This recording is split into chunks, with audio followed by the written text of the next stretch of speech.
here. For the accuracy, we have 5 points for all answers are correct. 3 points some answers are incorrect, and 1 point for all answers are incorrect. For the teamwork, we have 5 points for team members have indicated complete participation and cooperation. 3 points for team member have indicate some participation and cooperation. 1 point for team members have indicated minimal participation and cooperation. And for the time management, we have 5 points for finish before time, 3 points for finish on time, and 1 point for finish a little late. Are you done? Yes, teacher! In the green board. And after that, you are going to present it.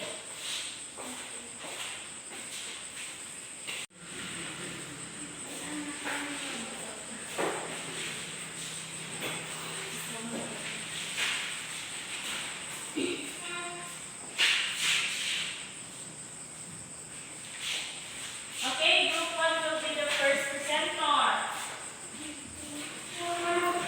Me, teacher. Yes.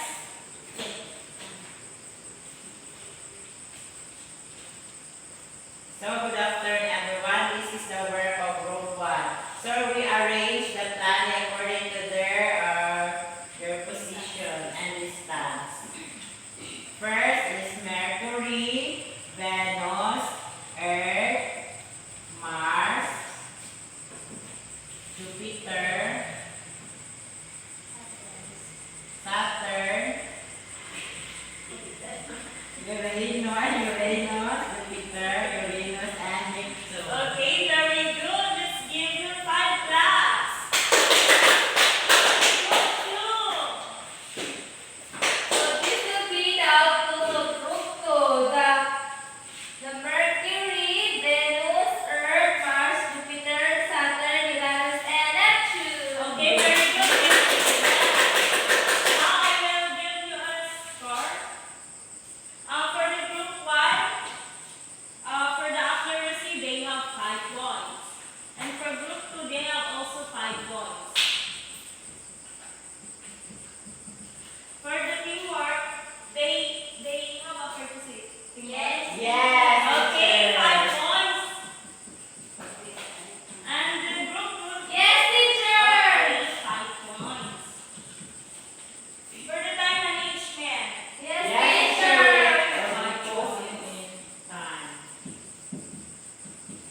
okay, so we have a tie score. Now, before we proceed to our discussion, we will read our objective first. Okay, everybody read.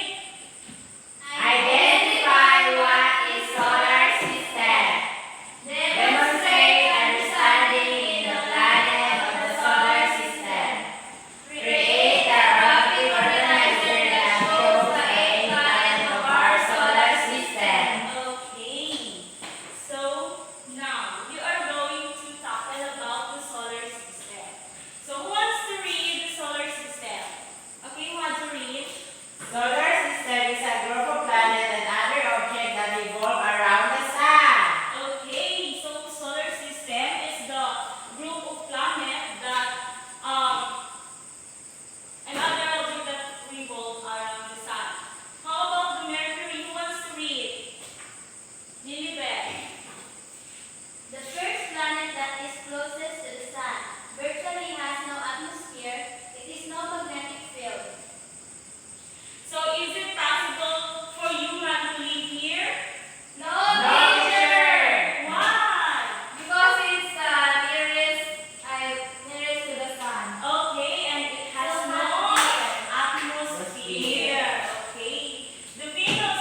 Ganymede.